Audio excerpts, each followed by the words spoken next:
माँ फूलन देवी, माँ रमाबाई, माँ सावित्रीबाई फूले, जिन्होंने अपने बच्चों से भी ज्यादा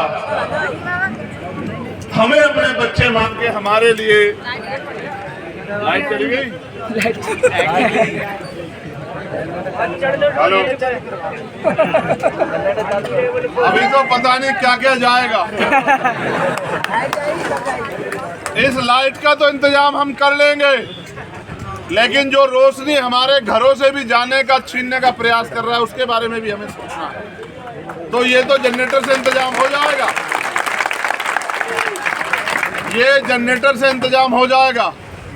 या मुझे आपने इतनी ताकत दी है कि मैं और जोर लगा के बोलूंगा तो मेरी आवाज आप तक आ जाएगी, ऐसा भी मेरा मानना है। लेकिन जो रोशनी भारतीय संविधान की वजह से हम वंचित वर्गों के घरों में आई थी, उसको ये सरकार छीनने का काम कर रही है। इसका भी इलाज करने की जिम्मेदारी आपको उठानी चाहिए। जय भीम, जय भीम। हेलो हेलो, बोलने दो। हेलो, देखो क्या क्या सामना करना पड़ता है, समझ रहे हो। हेलो, इसका तो इंतजाम हो गया। अब मैंने अपनी कुर्सी पे उस माँ को बिठाया जिसने अपने बच्चे को खो दिया। वो बच्चा, वो हमारा छोटा भाई आकाश गुजर, आप अपने भाई के रूप में उसको महसूस करो कि वो आपका भाई था। चुप हो जाओ, जहां बैठे वहीं सुन लो। इतने अच्छे नहीं हो तुम, पहले तुम्हें बिठाना पड़ रहा था, अब तुम इनको ज्ञान बांटने लगे हो। अगर तुम पहले अनुशासित होते तो ये लोग नहीं खड़े हो पाते। तो मैं पूछना चाहता हूं, आज हम हजारों संख्या में यहाँ हैं। हमारे प्रदेश के नेता सुनील अवस्थी जी, बैरसिया जी, सत्येंद्र जी, राहुल जी, रामप्रीत जी, अनिल जी, चंदन जी, ये सब लोग हमारे प्रदेश के नेता यहाँ हैं। हमारे प्रदेश के प्रभारी भाई रविंद्र भारती जी भी यहाँ हैं, दशरथ जी भी यहाँ हैं, सुरेंद्र जी भी यहाँ। मैं आपसे पूछना चाहता हूँ कि जब न्याय सबके लिए समान है तो आकाश गुजर का ऐसा क्या अपराध था कि उसके परिवार को, वो हमारी माँ जो यहाँ बैठी आज उसको खून के आंसू रोने पड़ रहे हैं। उसका एकमात्र अपराध था कि वो भारतीय सेना में भर्ती होना चाहता था, अग्निवीर में भर्ती होने के लिए गया। उसका नाम आकाश गुजर की जगह आकाश महिवाल भी हो सकता था, आकाश जाटव भी हो सकता था, आकाश मेघवाल भी हो सकता था, आकाश चौधरी भी हो सकता था। क्योंकि हम मानवता को मानते हैं, हम इंसानियत को मानते हैं। ये मानते हैं दुनिया में सबसे बड़ा धर्म अगर कोई है वो इंसानियत है। तो मैं पूछना चाहता हूँ कि आज ये माँ यहाँ बैठी है, ये पूरी भारतीय जनता पार्टी की सरकार जो अपने आप को हिंदुत्व की सरकार कहती है, और उस आकाश गुजर की माँ को क्या जवाब है इनके पास, जिनके बच्चे के खून से होली इस सरकार के अधिकारियों ने खेली। जहां इनकी यूपी में भी सरकार है, आगरा में वो उतरा और उसको उठा ले गए, उसको गोली मार के 40 दिन वो लोग वो अस्पताल में रहा। जानवर को भी नहीं मानते, जानवर की तरह उसके पैर में बेड़ी डाल के तब तक उसको इलाज को प्राइवेट हॉस्पिटल तक भी उसको जाने नहीं दिया जब तक उस बच्चे ने अपने प्राण नहीं तोड़ दिए। वो ये सोचता होगा आकाश गुजर कि कोई तो होगा जो मुझे न्याय दिलाएगा, कोई तो मेरा भाई खड़ा होगा। ऐतिहासिक रूप से मैंने गुजर समाज में जन्म नहीं लिया, मगर मैंने इस बहुजन समाज में जन्म लिया है। आकाश गुजर मेरा भाई है, ये मेरी माँ है, इसको न्याय दिलाना मेरी जिम्मेदारी है। और जितनी जिम्मेदारी मेरी है उतनी जिम्मेदारी आपकी भी है। मैं इसलिए भी लड़ रहा हूँ, ऐसा नहीं कि यहाँ बहुजन समाज कमजोर है, हम इनको आर्थिक मदद नहीं करा सकते, हम इनको आर्थिक मदद भी करा सकते हैं। मगर मैं पूछना चाहता हूँ ये सरकारें किसके लिए हैं? हम सरकार को पैसा देते हैं, हम जो टैक्स देते हैं उससे सरकार का बजट बनता है, उस बजट से हमारे लिए काम होने चाहिए। लेकिन उस बजट से जो गोलियां बन रही हैं, उन गोलियों को हमारे सीने में दागा जा रहा है। ये सरकार ने हमें दिया है। हो सकता है आने वाले कल में गुर्जर समाज के लोग इस अन्याय को भूल जाएं। हो सकता है वो अपने छोटे छोटे स्वार्थ में, अपनी राजनीतिक महत्वाकांक्षा में इस बात को भूल जाएं। लेकिन मैं जानता हूं कि हम भीम आर्मी आजाद समाज पार्टी के लोग इस अन्याय को नहीं भूलेंगे, इस बात को मैं जानता हूं। देखो, मौसम अच्छा हो गया है, हवा भी चल रही है, अब आपको गर्मी नहीं लगेगी, लेकिन अब आपके सीने में आग लगनी चाहिए। मेरे पास इतनी समस्याओं की लिस्ट है। मैं जब वहां से चला चंदेरी से, आज हम चंदेरी में रुके, इन्होंने मुझसे कहा कि बहुत अच्छी जगह है। मैं भी ये सुनता था, किताबों मैंने पढ़ा, बुंदेले हर बोलो के मुंह हमने सुनी कहानी थी है चंदेली का किला। मैंने इनको ये बताया कि किले तो यहाँ हम लोगों पे रहे हैं पहले, ऐसा नहीं, बहुजन समाज के लोगों का इस देश में राज सत्ता रही है, राजतंत्र में भी उनके पास राजा रहे हैं, लेकिन इस तरह की व्यवस्था इस देश में बना के, उसका अगर उदाहरण सुनना हो तो गुर्जर सम्राट मीर भोज उसका उदाहरण है। अगर आपको किले ही देखने हो तो उनके देख लो। लेकिन मैंने उस किले में बताया अपने लोगों को कि इस किले में अभी आपकी हैसियत ये है कि ये किला छीनने वाले तो आप हो, लेकिन इस किले के मालिक आप नहीं बन सकते। इस लोकतंत्र में जहां बाबा साहब अम्बेडकर ने अपने 4 बच्चों की कुर्बानी देके हमें वोट का अधिकार दिलाया और ये संदेश दिया माननीय काशीराम साहब ने कि वोट हमारा, राज तुम्हारा, नहीं चलेगा, नहीं चलेगा। ये मध्य प्रदेश है, यहाँ 90% आबादी SC, ST, OBC और माइनॉरिटी के लोगों की है। आप ये सोचो इस प्रदेश में हमारी राजनीतिक हैसियत क्या है, और हैसियत अगर जांचनी हो तो आकाश गुजर की मां की तरफ देखो, आपको पता लग जाएगा हमारी बहुजन समाज की हैसियत यहाँ क्या है। अगर हैसियत देखनी हो तो जब अभी पंचायत का चुनाव आया, आप उसमें जो OBC समाज को आरक्षण मिला उसमें देख लो, और अगर हैसियत देखनी हो तो 2 अप्रैल को जब आप अपने हक अधिकारों के लिए सड़कों पे आए थे, आपके खून से होली खेली सरकार ने। हैसियत देखनी हो तो आप अपनी हैसियत देख लो कि हजारों लोगों ने जेल काटी, हमने शहादतें सही, और हमारे लोगों को NSA जैसी धाराओं में बंद किया गया। मैं खुद उस समय NSA में बंद था। अपराध मात्र एक था कि हम इस तानाशाही सरकार के आगे झुकना नहीं चाहते थे और अपने लोगों के हक अधिकार की लड़ाई लड़ना चाहते थे। ये जून का महीना है, आज 9 तारीख है, 8 तारीख को मुझे बंद किया गया, तलवारी में गिरफ्तार करके। आज 9 तारीख की सुबह मैं जेल में पहुंचा, 16 महीने मैंने जेल काटी, हर एक दिन मैंने ये इंतजार किया। देखो समय कैसे खींच के लाता है। मैं 8 तारीख की रात को चंदेली के किले में था और 9 तारीख को आपके बीच में हुई है, वही 9 तारीख है 2017 में, जिस समय मैं अपने लोगों के हक अधिकारों के लिए लड़ रहा था सीना तान के, और इस सरकार ने मुझे गिरफ्तार कराया। और जब मुझे बेल मिल गई तो मेरे ऊपर NSA लगा दी। मैंने कभी घुटने नहीं टेके सरकार के सामने। 16 महीने मैंने 8/6/10 की एक काल कोठरी में दिन काटे। आप सब समझदार लोग हो। उस 6/10 की कोठरी में मैंने इसलिए समय काटा कि एक दिन वो समय आएगा कि 6/10 की कोठरी से जो मैंने सीखा है, जो अन्याय मैंने सहा है, उससे ताकत लेके मैं समाज के बीच में जाके समाज को जागरूक करने का काम करूंगा कि फिर किसी चंद्रशेखर के साथ ऐसा ना हो। और इस बात को मैं कर भी रहा हूं लंबे समय से, लेकिन आज तकलीफ ये है कि चंद्रशेखर को तो सिर्फ जेल मिली थी, वो तो जिंदा है आपके बीच में, लेकिन आकाश गुजर की तो जान ही नहीं बची। मैंने उस दिन जब मैं आया और मैंने इनसे सवाल किया, यहाँ के अधिकारियों ने वादा किया, बड़ी लुभावनी बातें की, हम परिवार के घर जाएंगे, हम उनसे मिलेंगे, हम जांच कराएंगे। आपको नेमावर की घटना याद है या नहीं है बताओ? कितने लोगों को याद है नेमावर की घटना? इसका मतलब बहुत कम लोग जानते हैं नेमावर के बारे में। मैं आपको याद दिलाता हूँ, याद आ जाएगी।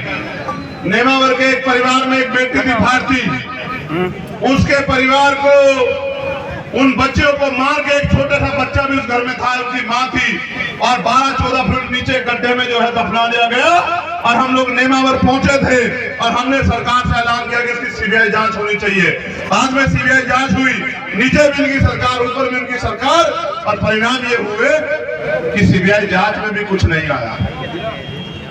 मैं आपको ये बात इसलिए कह रहा हूं, मैं आपको इसलिए दर्द इसलिए याद दिला रहा हूं कि हम दुश्मन को ताकत देते और उम्मीद करते हैं कि हमारा भला करेंगे। आप ये सोचो, जहां आज भी देश में जातिवाद है, जहां आज भी देश में गैर बराबरी है, वहां ये लोग आपको अधिकारों का जीवन, सम्मान का जीवन देने के लिए तैयार हैं क्या? अगर नहीं तैयार है तो बाबा साहब अम्बेडकर की बात को मान के आपकी अपनी ताकत नहीं बनाते। ये डबरा है, ग्वालियर है, चंबल है, ये क्रांति की भूमि है। चंबल का इतिहास पूरे देश दुनिया में पढ़ा जाता है कि चंबल में बागी पैदा होते हैं। चंबल के बागियों को अब क्योंकि लोकतंत्र भारत में है, बागी बनना चाहिए, लेकिन इस बार हथियार नहीं, इस बार संविधान उठाना चाहिए और कलम की ताकत के लिए लड़ना चाहिए। मेरे बहुजन समाज के लोगों, आज हमें बाबा साहब अम्बेडकर की उस बात के साथ खड़े होने की देर है कि राजनीतिक सत्ता वो चाबी है जो आपकी सारी परेशानियों का हल कर सकती है। आज हमें बाबा साहब अम्बेडकर की उस बात के साथ खड़े होने की देर है जब वो ये कहते हैं कि राजनीति में हिस्सेदारी न करने का सबसे बड़ा नुकसान ये है कि अगर के लोग आपके ऊपर शासन करते हैं। आज आपको माननीय काशीराम साहब की उस बात के साथ खड़ा होना चाहिए जिसमें वो कहते हैं कि मुर्दा लोग मिशन नहीं चलाते और जिंदा लोग रुकने नहीं देते। आज माननीय काशीराम साहब की उस बात के साथ भी खड़ा होना चाहिए कि वोट की रक्षा बहन बेटी की रक्षा की तरह करनी चाहिए। आप ये सोचो, इस मध्य प्रदेश में 90% बहुजन समाज में से अगर हम 40-45% बहुजन समाज को भी अपने साथ जोड़ ले, भाईचारा पैदा कर ले और वोट की शक्ति के लिए गांव-गांव जाके बूथ कमेटियां बना के, सेक्टर कमेटियां बना के संघर्ष करें और यहाँ हम लोग ताकत में आ जाए, तो क्या अभी कभी आपको किसी अन्याय के क्या आपके साथ अन्याय होगा? पहली बात। या फिर अगर अन्याय की कोई घटना हो जाएगी तो आपको आंदोलन करने पड़ेंगे। आपने देखा कि जब 10% आर्थिक आधार पर आरक्षण लागू हुआ, क्या किसने धरना किया? क्या आंदोलन किया? क्या कोई ज्ञापन दिया? जिनकी राज सत्ता होती है, जिनके पास ताकत होती है, उनको अधिकार मिलते हैं। जिनके पास राज सत्ता नहीं होती उनको जूते 4 मिलते हैं। हमें ये तय करना पड़ेगा कि हमें जूते चाहिए या हमें जो है अधिकार चाहिए। मैं कई घटनाओं पर जिक्र करूंगा। एक बात आपको कहना चाहता हूं, जो नौजवान नेता हमारे तैयार हो गए हैं, मैं वो मेरी बात पे गौर करें। ये मेरा संदेश है आपको। हमारे सम्मानित जिला अध्यक्ष भी यहाँ मौजूद हैं, हमारे कार्यक्रम के आयोजक वो भी जो हैं भाई सत्येंद्र जी, वो भी नौजवान हैं, हमारे प्रदेश के प्रभारी और अध्यक्ष भी नौजवान हैं सारे। मैं आपसे संदेश के तौर पे कहना चाहता हूँ, हम नौजवानों के कंधे पे मिशन को आगे बढ़ाने के साथ साथ इस इतने बड़े समाज की भी जिम्मेदारी है। अगर ये पीढ़ी नहीं लड़ेगी तो आपको लगता है कि क्या इतने अवसर, इतने अधिकार बचेंगे आने वाले समय में कि आने वाली पीढ़ी देश में लड़ पाएंगी? हम जितने नौजवान बैठे हैं, आप मेहनत मजबूरी करके, क्योंकि पढ़े लिखे नौजवान हैं, हम लोग रोजगार छोटा मोटा करके आगे बढ़ सकते हैं। लेकिन आज हम किसके लिए लड़ रहे हैं? क्या आपने कभी सोचने का प्रयास किया? आज हम अपने लिए नहीं लड़ रहे, आज हम अपनी आने वाली पीढ़ियों के लिए लड़ रहे हैं कि अगर हम लोग नहीं लड़े तो हमारे आने वाली पीढ़ियों के हिस्से में क्या बचेगा? आपके घर में जो 4, 6, 7, 10 साल के बच्चे हैं, 12 साल के बच्चे हैं, कल जब अधिकार खत्म हो जाएंगे वो आपसे पूछेंगे कि जब अधिकार छीन रहे थे आप क्या कर रहे थे भैया, आप क्या कर रहे थे चाचा, आप क्या कर रहे थे ताऊ? क्या जवाब दोगे तब आप? देखो, जब जिम्मेदारी हमारे कंधों में है, हमें दूसरे की तरफ नहीं देखना वो क्या कर रहा है, हमें मेहनत करनी है। मैं आपको बताना चाहता हूं आपको क्या करना है। आपको गांव देहात में निकलना है। हर विधानसभा में अपने 200 सक्रिय कार्यकर्ता खड़े करने हैं। उन सक्रिय कार्यकर्ताओं को, एक एक कार्यकर्ताओं को 400 बूथ होंगे मुश्किल से यहाँ विधानसभाओं में। हर एक कार्यकर्ताओं को 2 बूथ बनाने की जिम्मेदारी देनी है। जब आपके बूथ पे 30 से 35 लोग आपके संगठन से, आपकी पार्टी से जुड़ जाएंगे और वो लोग मेहनत करेंगे अगले 3 महीने, तो आप बूथ जीत के आओगे। जो बूथ जीत के आएगा वो विधानसभा जीतेगा। जिनका जो विधानसभा जीत के आएगा, जिनके ज्यादा विधायक होंगे, उनकी सरकार बनेगी। जिनकी सरकार बनेगी उनके समाज के साथ कोई खिलवाड़ नहीं कर पाएगा, उनके समाज के साथ कोई अन्याय नहीं कर पाएगा, उनके समाज के आकाश बुजुर्ग का हत्या ना होगी, उनके साथ 2 अप्रैल जैसी खून के लिए होली नहीं खेली जाएगी।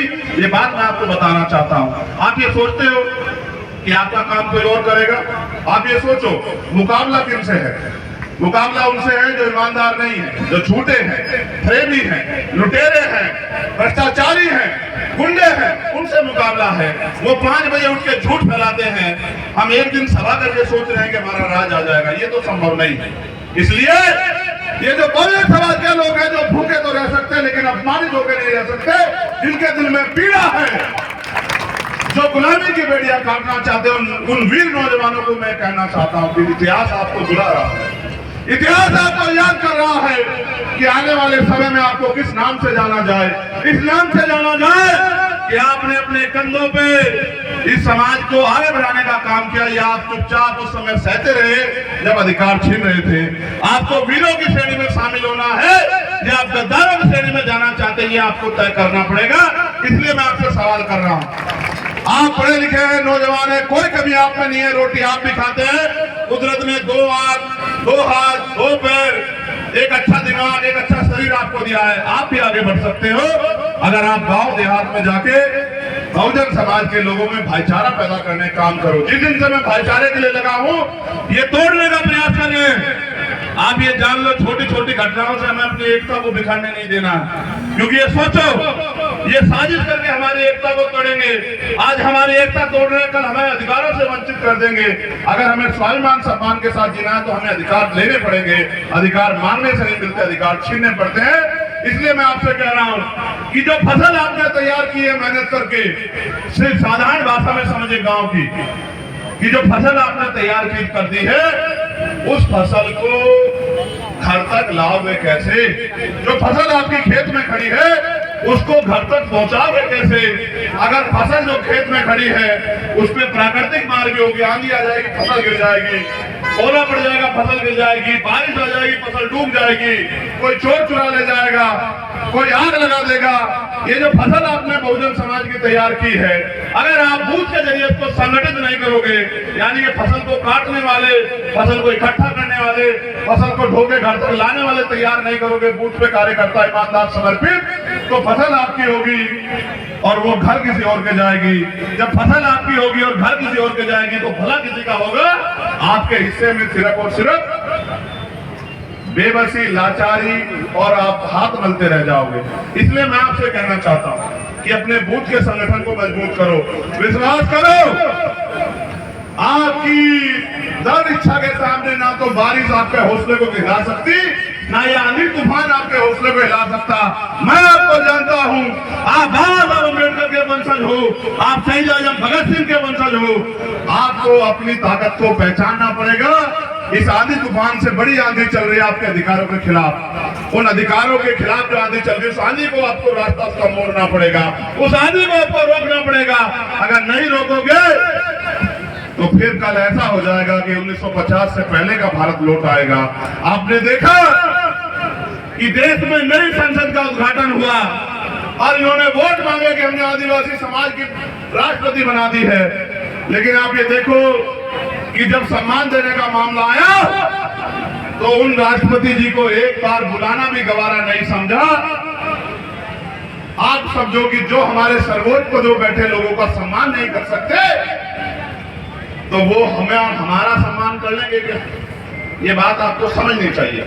इसलिए क्योंकि कई मामले मेरी जानकारी में आए, उससे पहले मैं आपसे कहना चाहता हूं कि जिन्होंने नीले पट्टे गले में डाले हैं, जो हमारे नौजवान गुर्जर समाज के भी नेता पिछली बार मेरी गाड़ी में बैठ के मुझसे बहुत देर तक जिन्होंने वार्ता की थी, उनको भी मैं कहना चाहता हूं कि इतिहास रुकेगा नहीं, समय रुकेगा नहीं। इतिहास आपके लिए भी समय रोक के खड़ा नहीं होगा। आपको भी आज से लगना पड़ेगा, भाईचारा पैदा करना पड़ेगा देहात में जाके। जो पिछड़े वर्ग के और हमारे कुशवा मोरे साके और जो हमारे जो है पिछड़े वर्ग के लोग हैं, उनको भी मैं नौजवान साथियों को, अपने नेताओं को कहना चाहता हूं कि आपको भी गांव देहात में जाके भाईचारा पैदा करना पड़ेगा और वोट की शक्ति इकट्ठी करके आजाद समाज पार्टी के साथ खड़ा होना पड़ेगा। जब सत्ता की चाबी हमारे हाथ में होगी, मेरी बात को आप लिख लो कि मध्य प्रदेश में मैंने महसूस कर लिया कि इस बार सत्ता की चाबी आपके हाथ में आने वाली है। आपके बगैर किसी की सरकार नहीं बनेगी। आप ये जान लो कि जब सत्ता की चाबी आपके हाथ में होगी तो आपका नेता ऐसा है, आपका भाई, कि आपके एक एक अधिकार को दुश्मन के जबड़े से छीन के आपके कदमों में निछावर करने का काम बहुत जल्दी कर देगा। जैसे टीकला गांव में आदिवासी समाज की झोपड़ी तोड़ी जा रही है, 40 आदिवासी मोहना से आए हैं, वो हमसे निवेदन कर रहे हैं, उनके कागज भी मेरे पास हैं कि भाई हमारी सरकार को, उन्होंने लिखा, देखो सुनो, ये सरकार कितनी हितैषी है। 15 साल से 70 घर की बस्ती बसी हुई है और मुख्यमंत्री शिवराज सिंह चौहान जी उसको प्राइवेट कंपनी को सौंपना चाहते हैं और वो ये कह रहे हैं नहीं हटोगे तो बुलडोजर चला देंगे। आप ये बताओ, सरकार का काम लोगों को बसाना है या उजाड़ना है? आप बताओ सब लोग। जो अपने प्रदेश की जनता को उजाड़ना चाहते हैं वो सरकार क्या गरीबों के लिए अच्छी है? तो मैं अपने भाइयों को वचन देता हूं कि जब भी आपके साथ अन्याय की बात आएगी या कोई ऐसा मामला आएगा, भीम आर्मी आजाद समाज पार्टी के लोग कंधे से कंधा मिला के आपके साथ खड़े रहेंगे। मध्य प्रदेश सरकार ने अभी सरकारी बसें बंद कर दी है, जिससे नौजवान लोगों को जो रोजगार मिल रहा था वो लगभग खत्म सा हो गया उन विभागों में। हमारी पार्टी के लोग कह रहे हैं कि जैसे हमारी सरकार बनेगी हम युवाओं को रोजगार देने का काम करेंगे।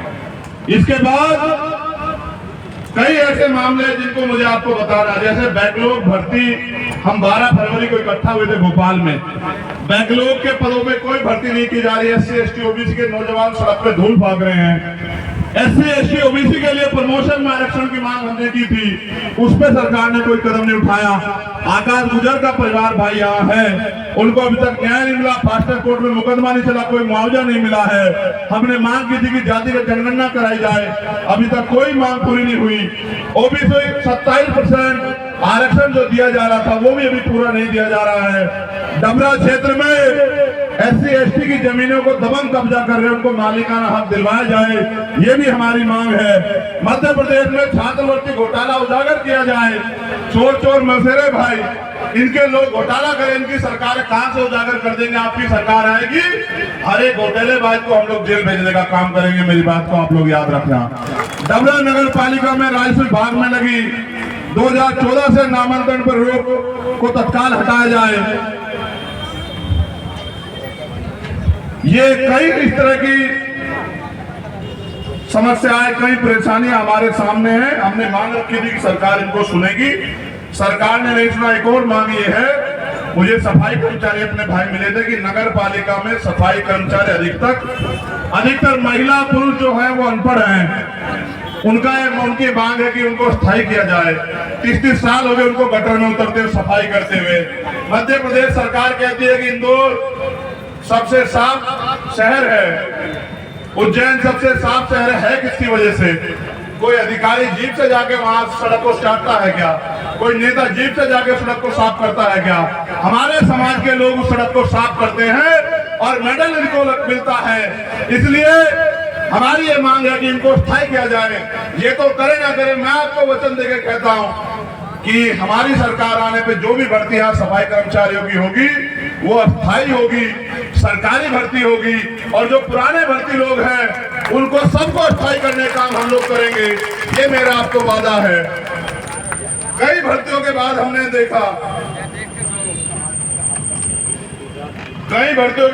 देखा, कई मामलों के बाद देखा कि 12 फरवरी हुए कोई और बात, सरकार ने हमारी मांग को नजरअंदाज किया। भाई आकाश गुजर जी का भी मामला है। अब हमने तय किया है कि प्रदेश के मुख्यमंत्री हमारी बात को नहीं सुन रहे हैं, इसलिए हमने तय किया है कि जल्दी हम प्रेस कॉन्फ्रेंस करके प्रदेश के मुख्यमंत्री का घेराव जो है वहीं भोपाल में करने जा रहे हैं। अगर मुख्यमंत्री हमारी मांगों को नहीं सुनेंगे तो हम अपने संवैधानिक अधिकारों का प्रयोग करके अपने संघर्ष को मजबूत करने का काम करेंगे। हमारे पार्टी, हमारा संगठन यहाँ ताकतवर है, हम लड़ना जानते हैं, हम अधिकार छीन के लेना जानते हैं। इसलिए जल्दी हम तारीख घोषित करके मुख्यमंत्री का घेराव करेंगे। और मैंने बाबा साहब अम्बेडकर की जन्मभूमि से कहा था आपसे कि जल्द जो है मध्य प्रदेश में हम लोग साइकिल यात्रा शुरू करेंगे, जिसका नेतृत्व मैं करूंगा। बहुत जल्द हम लोग घोषणा करके बताएंगे कि पहली साइकिल यात्रा पहले चरण की किन किन जिलों से होकर गुजरेगी। हमने उसमें 500 साइकिलों की भी बात की थी, कुछ साइकिलें मिल भी गई हैं, कुछ मिलनी बाकी है। हम गांव-गांव, गली-गली जाके बहुजन समाज में भाईचारा और उनमें राजनीतिक चेतना पैदा करने के लिए साइकिल यात्रा करेंगे। इसका नेतृत्व मैं करूंगा। दिन रात हम लोग साइकिल चला के गांव-गांव जाके मेहनत को, अपना पसीना बहा के अपने लोगों को जोड़ने का, उनके विश्वास को हासिल करने का, आजाद समाज पार्टी के लिए जन समर्थन हासिल करने का काम करेंगे। जब वो यात्रा आपके कस्बों, क्षेत्रों, गांव में आए तो आप भी उस यात्रा का बढ़ चढ़ के स्वागत करें, अभिनंदन करें। ऐसी मेरी जो है आपसे प्रार्थनाएं हैं। तो जैसा मैंने आपको बताया, अभी अधिकारियों ने शायद हमें समय दिया है। क्या समय है?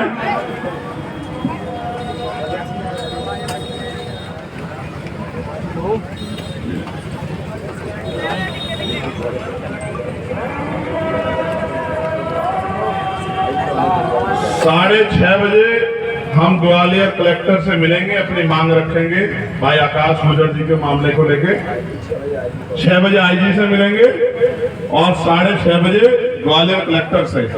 और मुरैना के कलेक्टर साहब से उनको मेरा संदेश है कि आपको तो अपने आप से आके उनके इस परिवार की मदद करनी चाहिए थी। आप जो राजनीतिक शक्तियों के हाथों में खेल के हमारी मदद नहीं कर रहे हैं, कलेक्टर साहब याद रखना, सरकार बदलेगी, बिल्कुल बदलेगी। आप नौकरी इसी प्रदेश में करेंगे, आपको ये कैडर मिला हुआ है। हम भी आपके साथ मिलकर जनता की सेवा करने के लिए तैयार रहेंगे। हम भी आपका अभिनंदन स्वागत करने के लिए तैयार रहेंगे। बहुत जल्दी की बात है, 4-6 महीने में चुनाव होने वाले हैं, जिनके इशारे पे हमारे भाई के हत्यारों को बचाने का काम कर रहे हैं, उनको बचा नहीं पाओगे, इस बात को याद रखना कलेक्टर साहब। मैं धन्यवाद देता हूं डबरा की महान जनता का, आयोजक कमेटी का, जिले की पूरी टीम का, डबरा विधानसभा की पूरी टीम का, और सबसे ज्यादा धन्यवाद मेरी माँ बहनों का, जो एक टक्कर की लगाए बैठी रहती हैं, जो जिनके प्यार के कारण इन बड़ी बड़ी ताकतों से उनका खून टकराने के लिए तैयार है, जिनके सम्मान के लिए अपने जीवन का हर एक पल निछावर करने के लिए हम सब लोग तैयार हैं। मैं उनसे विश्वास दिलाना चाहता हूँ, गरीबी के दिन खत्म होंगे, बेबसी के दिन खत्म होंगे, लाचारी के दिन खत्म होंगे, बहुजन राज आएगा। जो सुविधाएं अमीरों को मिल रही है वो आपको भी मिलेगी। मैंने वादा घोषणा की है कि हमारी सरकार बनने पे 2 अप्रैल के जो शहीद हैं उन सबके शहीद परिवारों को 1 करोड़ रुपए का मुआवजा, एक सरकारी नौकरी हम लोग देंगे। उन सारे मुकदमों को वापस लेके, जिन पे मुकदमे लगाए गए, उन सभी भाइयों को रोजगार से जोड़ के अपने पैरों पे खड़ा करने का काम हम करेंगे। उनको सम्मान पत्र हम लोग देने का काम करेंगे, जिससे समाज की लड़ाई लड़ने में कोई कोताही ना बरते। जिन्होंने जेलें काटी है उन भाइयों को भी हम लोग रोजगार से जोड़ने का काम करेंगे, और अच्छे स्कूल कि गरीब के बच्चे भी आगे बढ़ पाए, अच्छे अस्पताल कि गरीबों को भी मुफ्त में या आसानी से इलाज मिल जाए, और न्यायपालिका में ऐसी व्यवस्था कि न्यायपालिका के जरिए न्याय मिलना आसान हो जाए। इन सब पे हम लोग काम करेंगे। हम लोग काम करेंगे बहनों की सुरक्षा के लिए, उनके सम्मान के लिए, उनके सशक्तिकरण के लिए। हम महिलाओं को घर तक रोजगार देने का काम करेंगे। मैं अपनी बेटियों से भी कहना चाहता हूँ, अपनी बच्चियों बहनों से, खूब पढ़ाई करो। अभी आपके भाई लोग आगे बढ़ रहे हैं, कल हम लोग ताकत में आके आपको रोजगार देने का काम करेंगे। हिम्मत मत हारो। आप बाबा साहब अम्बेडकर की बेटियां हो, आप फूले साहू की बेटियां हो, आप माँ रमाबाई की बेटियां हो, आप सावित्रीबाई फूले की बेटियां हो, आगे बढ़ती रहो। इतिहास आपको याद रखेगा, आपके संघर्ष को याद रखेगा। ये कलयुग नहीं, ये कलम युग है, और कलम की ताकत के लिए हम लोग आगे बढ़ रहे हैं। बहुत जल्द कलम की ताकत हमारे पास होगी।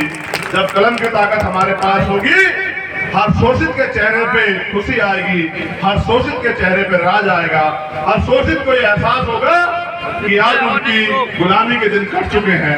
उन्हें आप सभी का धन्यवाद और बहुत बहुत बधाई इन साथियों को जिन्होंने मेहनत की। भाई परमेंद्र घोरपड़े जी जो हमारी पाठशाला के हेड हैं, भाई वीरेंद्र बड़ोनिया जी, मक्खन कैन जी, अंकित धुरिया जी, गौरव जी, आकाश जी, हेमंत जी, अजय जी, सतीश जी, दीपक, सचिन कैन जी, विक्की, पंकज, राहुल, संदीप, भूपेंद्र, सतीश, शांता, इन सभी कार्यकर्ताओं ने कड़ी धूप में विषम परिस्थितियों में इस प्रोग्राम को सफल करने में भूमिका अदा की। भाई आयोजक सत्येंद्र विद्रोही जी, राहुल वाल्मीकि जी, खेमराज भोज जी, नरेंद्र मोदी साहू जी, और बाकी आप सब लोगों के लिए बहुत बहुत धन्यवाद और मंगल कामनाएं।